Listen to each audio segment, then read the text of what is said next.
ابرار رشید آپ کی خدمت میں ایک مرتبہ پھر حاضر ہے، اور میری آپ سے درخواست ہے کہ اگر ابھی تک آپ نے اس چینل کو سبسکرائب نہیں کیا تو اسے ضرور سبسکرائب کیجئے گا، جو بیل آئیکن ہے اس کو ضرور پریس کیجئے گا۔ آپ کا بہت بہت شکریہ۔ سابق وزیر اعظم اقتدار کی ہوس، لالچ یا نشے میں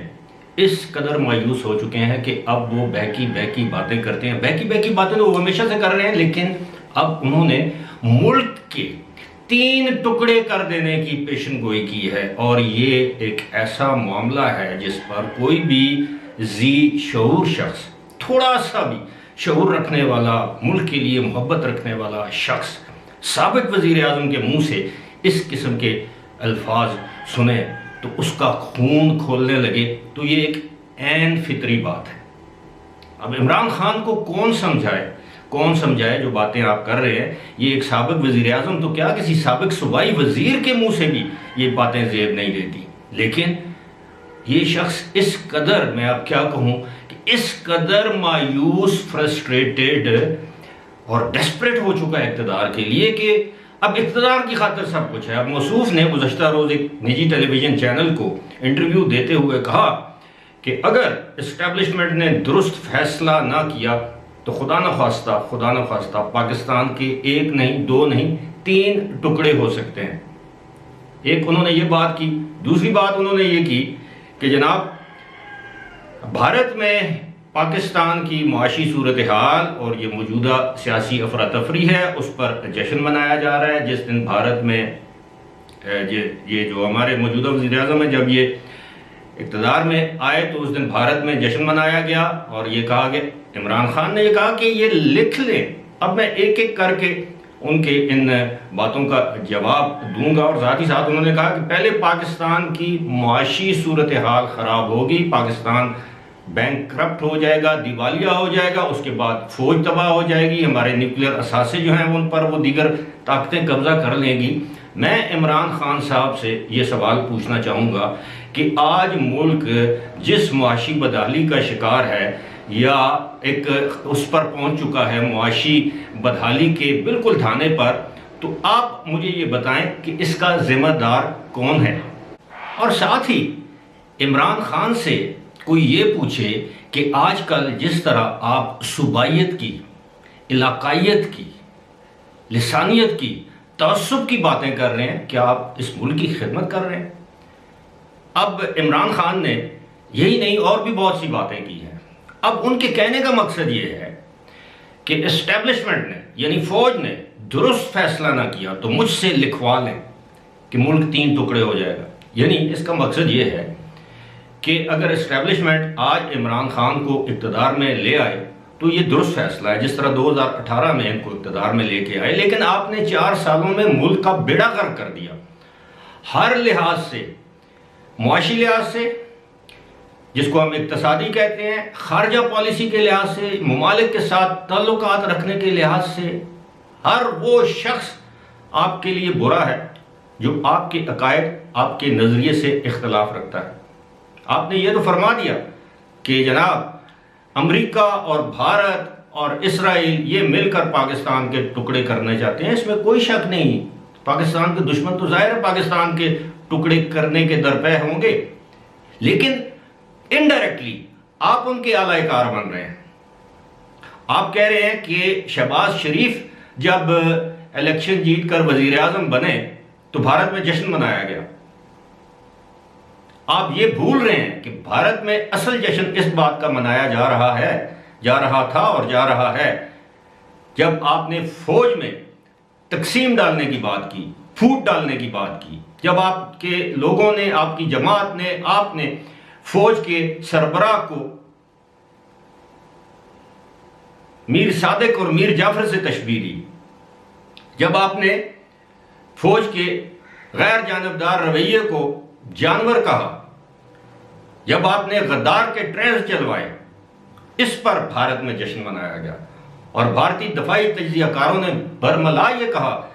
کہ اگر بھارت اربوں کھربوں روپے بھی خرچ کرتا تو یہ کچھ نہیں کر سکا گزشتہ 74 سالوں میں، جو کچھ عمران خان نے چند مہینوں میں کر دیا کہ پاکستانی فوج کو تقسیم کر دیا، پاکستانی لوگوں کو تقسیم کر دیا۔ آج آپ ڈر اور خوف کی وجہ سے آپ خیبر پختونخوا سے باہر نہیں نکل رہے، آپ اپنے آپ کو انقلابی کہتے ہیں، آپ پاکستان کی سالمیت کے ساتھ کھیل رہے ہیں۔ لیکن مجھے افسوس ہوتا ہے، حیرت ہوتی ہے پاکستان کے اداروں پر، پاکستان کی عدالتوں پر، اور ایون یہ حکومت پر،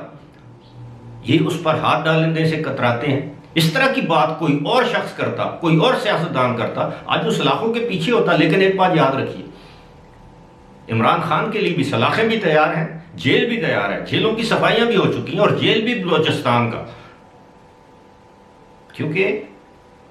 کچھ چیزیں ایسی ہوتی ہیں کہ ان کو ٹھنڈا کر کے کھایا جاتا ہے۔ اب گرم گرم چیز کھائیں تو اس سے آپ کا منہ زبان جل بھی سکتی ہے، لہذا کچھ اداروں نے یہ فیصلے کیے ہیں کہ ان کو ٹھنڈا کر کے کھایا جائے گا۔ اور اب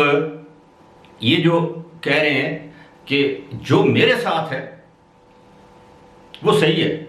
جو میرے ساتھ نہیں ہے وہ صحیح نہیں ہے،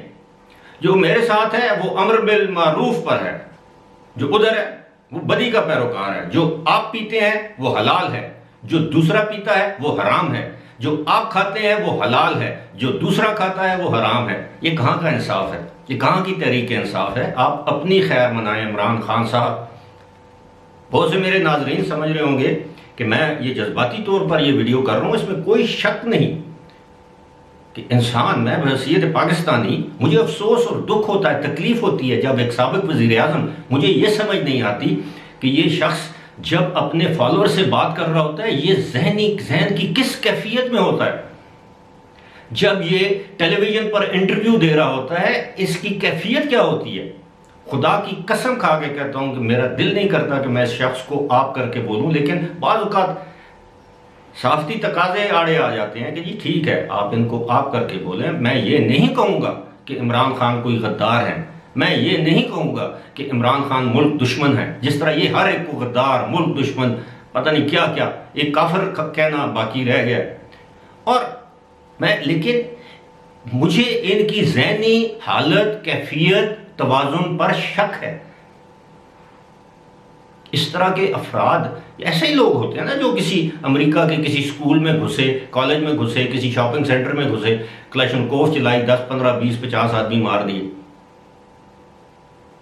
جن کی ذہنی کیفیت وہ نفسیاتی مریض ہوتے ہیں۔ کیا کوئی انسان اپنے جسے کہتے ہیں درست ہوش و حواس میں in his right senses can someone like ex-prime minister of the country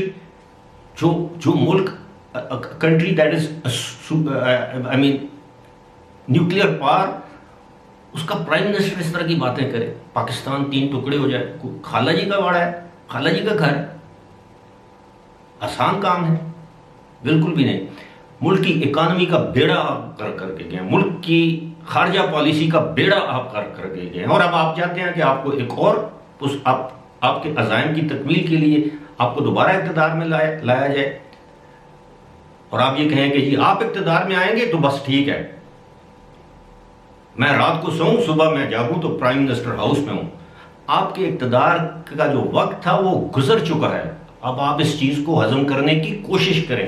اب اگلی باری کا انتظار کریں۔ اللہ کرے آپ انتخابات جب بھی ہوتے ہیں وہ آزادانہ منصفانہ ہوں۔ اگر آپ کو پاکستان کی عوام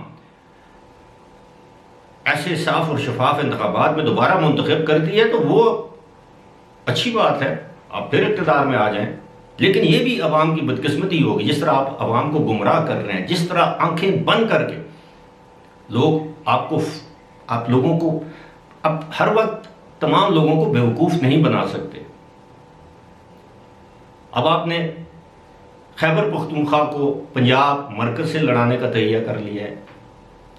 بیانات آپ اس طرح کے دے رہے ہیں اور الزام آپ دشمنوں پر دھر رہے ہیں کہ دشمن ہمیں تقسیم کرنا چاہتا ہے۔ سب سے بڑی تقسیم اس وقت آپ اس ملک میں ڈال رہے ہیں،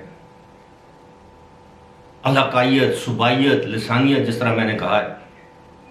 اور یہ وہ زہر قاتل ہے جو اس ملک کی جڑوں میں پہلے ہی موجود ہے، لیکن اس کو آپ تیلی لگا کے اب ہوا دے رہے ہیں کہ جناب یہ آگ بھڑکے پورے ملک میں، یہ ملک ہے تو آپ ہیں، یہ ملک ہے تو میں ہوں۔ کسی نے دائمی طور پر کسی کی حکومت دنیا میں نہیں رہی۔ ہسٹری اگر آپ نے پڑھی ہے ویسے تو آپ قرآن پاک کے حوالے بھی دیتے ہیں، آپ دیکھ لیں قرآن پاک کو غور سے پڑھیں، تشریح کے ساتھ پڑھیں، اس سے سبق حاصل کریں۔ قرآن پاک اس لیے نہیں آیا کہ اپنی مرضی کی آیت نکالیں اور دوسروں کے سامنے اس کا ترجمہ پیش کر کے پھر اپنی مرضی کا ترجمہ ان پر تھوپیں، نہیں، اس میں بہت سی چیزیں ہیں، اس پر عمل کریں۔ اور یہ جو چیز میں سمجھتا ہوں کہ آج بھی یہ ہمارے اداروں کی کمزوری ہے، اس میں کوئی شک نہیں، لیکن کچھ لوگ کہتے ہیں اداروں کی پالیسی ہے، وہ ریئیکٹ نہیں کرتے جلدی۔ کب ریئیکٹ کریں گے؟ ایک ملک کا سابق وزیر اعظم پاکستان کو 3 ٹکڑے کرنے کی بات کر رہا ہے، وہ پاکستان کے نیوکلیئر ایسٹس کے خلاف بات کر رہا ہے۔ یہ بات آپ سوچیں، یہ بلوچستان کا کوئی رہنما کرتا، یہ اختر مینگل یہ بات کر دیتا کہ پاکستان کے 3 ٹکڑے ہونے والے ہیں، تو لوگوں کا رد عمل کیا ہوتا؟ یہ بات وہ محسن داوڑ کہہ دیتا، علی وزیر کہہ دیتا، منظور پشتین کہہ دیتا، کوئی سندھی کہہ دیتا، ایون کوئی پنجابی یہ بات کر دیتا، فوری طور پر ٹھک ٹھک ٹھک ٹھک غداری کے سرٹیفکیٹس اینڈ فتوے۔ بہرحال یہ بھی اس ملک کے عوام کی، اس ملک کی بدقسمتی ہے کہ اللہ تعالیٰ نے ہمیں ایسے لیڈرز دیے ہیں، لیکن بات وہی ہے کہ جیسی عوام، جیسی رعایا، ویسے لیڈرز ہوتے ہیں۔ جس طرح کا دودھ ہو اسی طرح کی بلائی یا ملائی اس کے اوپر آتی ہے۔ اور یہ دیکھ لیں، اللہ کی قسم، اب کیا میں قسم کھا کے بولوں کہ دکھ اور تکلیف ہوتی ہے۔ بیرون ممالک کا میڈیا، وہاں کے لوگ ہم پر ہنس رہے ہیں کہ یار یہ شخص یہ 4 سال، پونے 4 سال تک آپ کا وزیر اعظم رہا ہے، یہ آپ کا کرکٹ کا ہیرو تھا۔ لیکن اچھا ہوا اللہ تعالیٰ ہر بندے کو ایکسپوز کرتا ہے اپنے وقت پہ۔ کرکٹ کا ہیرو تھا، سیاست کا زیرو ہو گیا، اور اس چیز نے ثابت کر دیا ہے کہ ضروری نہیں کہ ایک شخص اچھا جنرل ہو، اچھا فائٹر ہو تو وہ اچھا سیاستدان بھی ہو سکتا ہے، یا ضروری نہیں کہ ایک شخص اچھا بالر ہو، اچھا کپتان ہو تو وہ اچھا سیاستدان یا اچھا حکمران بھی ہو سکتا ہے۔ یہ بھی ضروری نہیں کہ ایک اچھا لکھاری صحافی جو ہے وہ کوئی اچھا ڈرامہ نگار بن جائے، ایسا نہیں ہو سکتا۔ لیکن چلے، جنہوں نے یہ تجربہ کیا تھا، آج اس تجرباتی جو اس کو کیا کہتے ہیں، جو لیب ہے، اس لیب میں کیے جانے والے تجربے کی نتیجے میں پیدا ہونے والا فرینکنسٹائن مانسٹر، جسے آپ خونی بلا کہتے ہیں، جو آپ نے بلا پیدا کی تھی، آج آپ کے اپنے گلے پڑ چکی ہے، اور آج وہی بلا آپ کے خون کی پیاسی ہے۔ سوچنے کا، فکر کرنے کا مقام ہے، اور فیصلہ آپ کا۔ یہ جتنی باتیں میں نے کی ہیں، میں اپنی جانب سے کوئی الزام لگا کر کوئی بات نہیں کی، یہ تمام باتیں حقیقت ہیں، میڈیا پر موجود ہیں، ان کے انٹرویوز، ان کے بیانات، اور ہر آئے دن ان کے تبدیل ہونے والے بیانات بھی آپ لوگوں کے سامنے ہیں کہ جس شخص کی زندگی میں ٹھہراؤ نہ ہو وہ اس ملک کی کیا خدمت کرے گا۔ بہرحال فی الحال اسی کے ساتھ مجھے دیجیے اجازت، خدا حافظ۔